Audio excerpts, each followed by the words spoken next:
அபு சுலைமான் மாலிக் பின் ஹுவைரிஸ் ரலியல்லாஹு அன்ஹு அவர்கள் கூறியதாவது, பனு லைஸ் தூதுக்குழுவில் சம வயதுடைய இளைஞர்களான நாங்கள் நபி ஸல்லல்லாஹு அலைஹி வஸல்லம் அவர்களிடம் வந்தோம். அவர்களுடன் 20 நாட்கள் தங்கினோம்.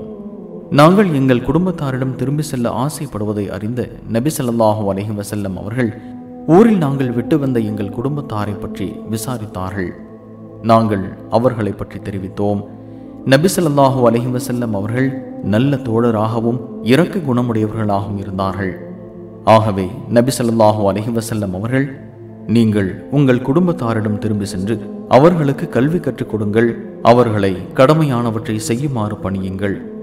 என்னை எவ்வாறு தொழ கண்டீர்களோ அவ்வாறே தொடுங்கள். தொழுகை நேரம் வந்ததும் உங்களில் ஒருவர் தொழுகை அறிவிப்பு செய்யட்டும், பிறகு உங்களில் வயதில் மூத்தவர் உங்களுக்கு தொட வைக்கட்டும் என்றார்கள். சஹீஹுல் புகாரி 6008.